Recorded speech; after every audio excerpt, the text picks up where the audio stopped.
Só se você acredita no poder de nosso Deus do impossível, irá ouvir essa história até o final. Você acredita que Deus pode parar o tempo e mover montanhas? Então talvez consiga entender o que aconteceu comigo naquele dia, na beira daquele abismo. O cheiro de pneu queimado e o som do metal se contorcendo ainda ecoam em minha mente, mas acima de tudo lembro-me da paz.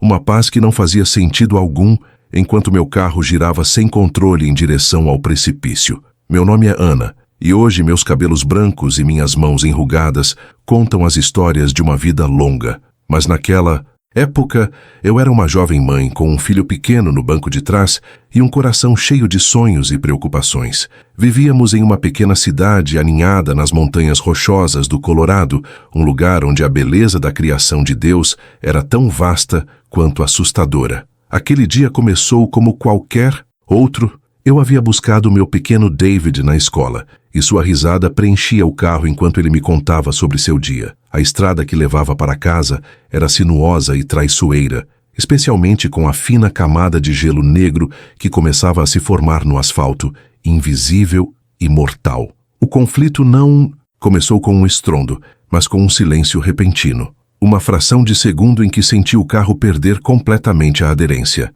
O volante tornou-se inútil em minhas mãos, e o mundo lá fora transformou-se em um borrão de árvores e céu cinzento. Meu coração disparou, não por mim, mas pelo meu menino. Em meio ao caos, uma oração silenciosa, um grito da alma escapou dos meus lábios. Eu vinha de uma caminhada de fé um tanto morna, daquelas que se acomodam na rotina. Frequentava a igreja, orava antes de dormir, mas a verdade é que a intimidade com o Criador havia se tornado distante. Naquele momento, porém, toda a minha existência se resumiu a um único pedido desesperado de socorro, lançado ao céu de um coração aterrorizado. Se histórias de fé e livramento como esta tocam sua alma, considere se inscrever no canal para não perder o desenrolar dos acontecimentos. Naquele instante, enquanto o carro deslizava para a beira do nada, eu não fazia ideia de que Deus estava prestes a responder a uma oração que meu coração mal teve tempo de formular. O carro finalmente parou, com um solavanco violento que me jogou contra o cinto de segurança. Por um instante, o único som era o da minha respiração ofegante e o choro assustado de David na cadeirinha. Olhei pelo para-brisa e meu sangue gelou. As duas rodas dianteiras estavam suspensas sobre o abismo. Abaixo de nós, apenas o ar frio da montanha e uma queda que certamente seria fatal. Qualquer movimento, por menor que fosse, poderia selar nosso destino. O peso do motor nos puxava para a frente, e eu podia sentir a traseira do carro rangendo, perigosamente leve sobre o asfalto congelado. O conflito, que antes era uma dança caótica de metal e gelo, agora se transformara em uma espera agonizante, um equilíbrio macabro entre a vida e a morte. Minha luta interna foi brutal. O pânico tentava me sufocar, sussurrando que não havia saída. É o fim, dizia uma voz gélida em minha mente. Tentei alcançar o telefone, mas o movimento fez o carro balançar perigosamente para a frente, e um grito de pavor escapou de David. Fiquei imóvel, paralisada pelo medo. Foi nesse momento de impotência absoluta que a profundidade da minha prova se revelou. Lembrei-me das noites em que orava de forma automática, das promessas que fiz a Deus e esqueci no dia seguinte. Senti uma vergonha profunda pela minha fé superficial. Ali, pendurada sobre o vazio, eu não tinha mais nada a que me agarrar, exceto a fé que eu tanto havia negligenciado. O ambiente espiritual ao meu redor parecia denso.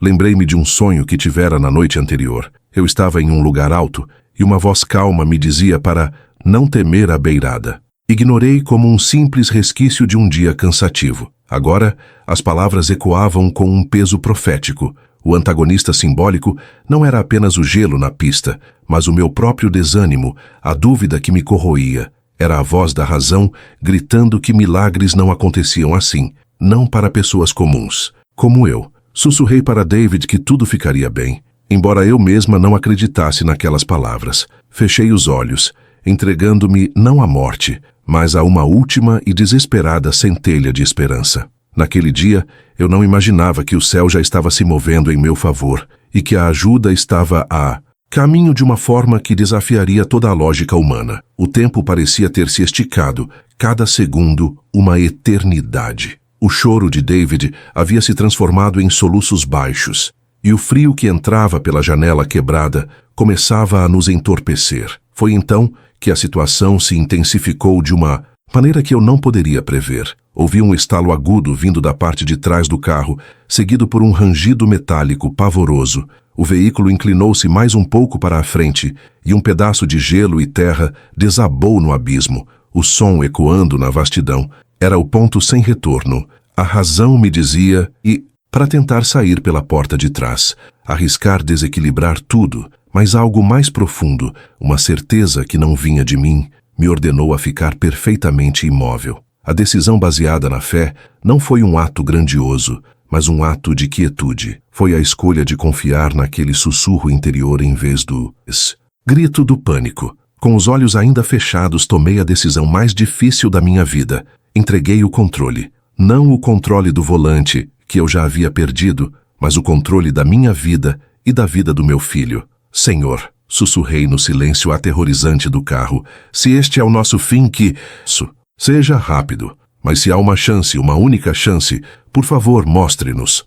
A tempestade dentro de mim começou a se acalmar, substituída por uma resignação estranha e pacífica. A ameaça da queda era mais iminente do que nunca. O carro agora gemia sob o próprio peso, como um animal ferido prestes a sucumbir. O diagnóstico da situação era claro. Humanamente não havia esperança. Foi nesse exato momento, quando o desespero e a fé travavam sua batalha final em meu coração, que um aliado espiritual apareceu. Pelo retrovisor, vi um vulto se aproximando. Não era um carro de resgate nem a polícia. Era um homem velho, caminhando lentamente pela beira da estrada congelada, vestindo um casaco simples e carregando uma pequena caixa de ferramentas, como se estivesse indo consertar uma cerca. Ele não parecia alarmado ou apressado. Seus olhos encontraram os meus pelo espelho, e ele deu um leve aceno, de cabeça, um gesto tão calmo que desafiava a cena de quase morte em que nos encontrávamos. Ele parou a uma distância segura, colocou a caixa de ferramentas no chão e simplesmente ficou ali, observando. E foi quando tudo parecia perdido, quando a gravidade estava prestes a clamar sua vitória, que algo inexplicável começou a acontecer através da presença daquele homem. A presença daquele homem na beira da estrada não trouxe o alívio imediato que se poderia esperar. Pelo contrário, minha mente lógica lutava para entender quem era ele, de onde viera. Não havia casas por quilômetros.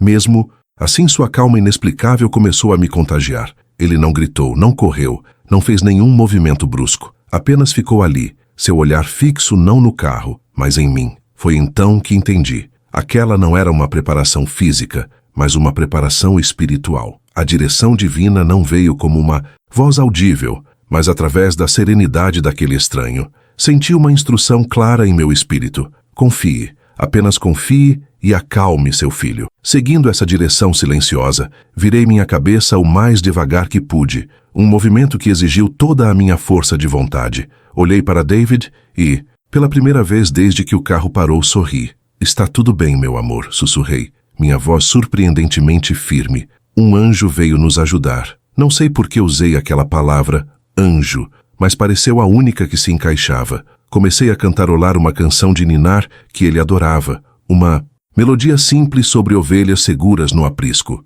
Meu ato de fé não foi mover uma montanha, mas cantar uma canção em meio ao caos, um ato de obediência àquela paz que me fora enviada. Enquanto eu cantava, o choro de David cessou completamente, e seus olhinhos assustados se fixaram nos meus, encontrando refúgio. Foi nesse momento que algo sobrenatural começou a se manifestar discretamente. O rangido do metal parou. O carro, que antes parecia vivo em sua ânsia de mergulhar no abismo, assentou-se em um silêncio absoluto, como se uma mão invisível o estivesse segurando firmemente no lugar. Olhei novamente pelo retrovisor. O homem ainda estava lá, parado no mesmo lugar. Ele então se agachou lentamente, abriu sua caixa de ferramentas e tirou não um guincho ou uma corda, mas uma pequena pedra chata. Ele a segurou na mão por um instante e então, com um movimento deliberado, colocou-a atrás da roda traseira do carro do lado do motorista. Uma única pedra, um gesto que para qualquer um pareceria inútil,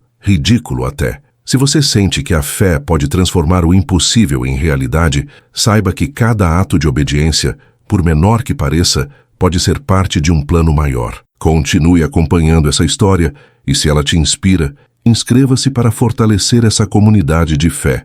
Mal sabíamos nós, presos naquela armadilha de metal, que o milagre já havia sido liberado nos céus, e aquela pequena pedra era apenas o ponto de contato para o poder de Deus se manifestar na terra. O som daquela pequena pedra tocando o pneu foi quase inaudível, mas para mim soou como um trovão.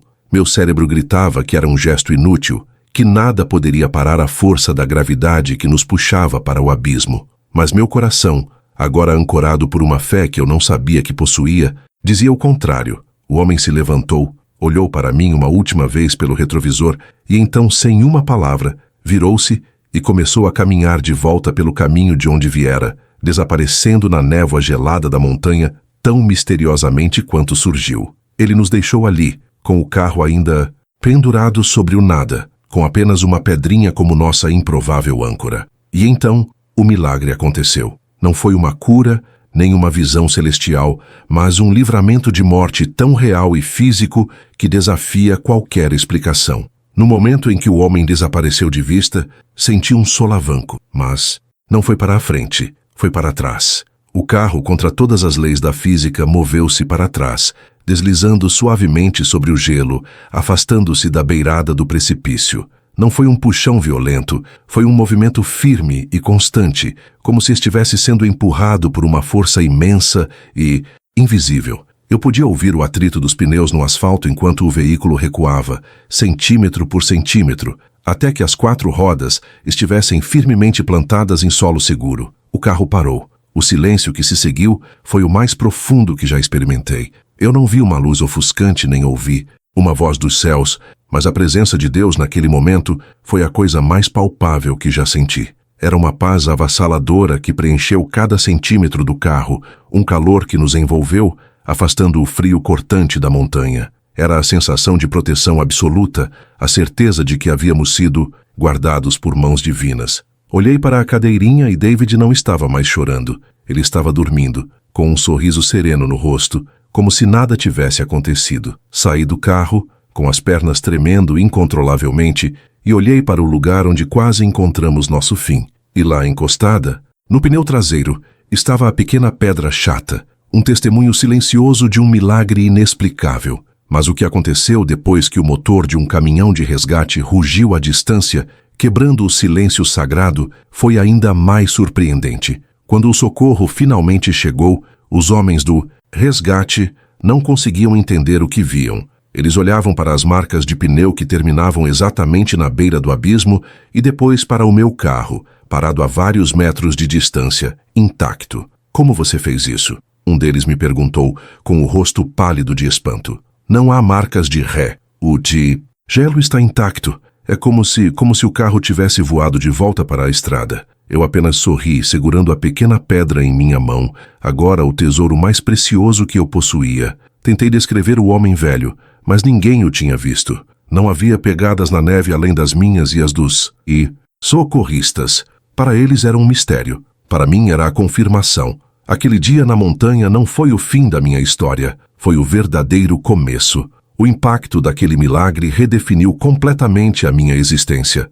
Minha fé, antes morna e distante, tornou-se a rocha sobre a qual reconstruí minha vida. A oração deixou de ser um ritual e passou a ser uma conversa constante, uma respiração da alma. Eu nunca mais olhei para as dificuldades da mesma forma. Se Deus pôde mover meu carro para trás, contra todas as leis da natureza, para me salvar da beira de um abismo, o que seriam os outros?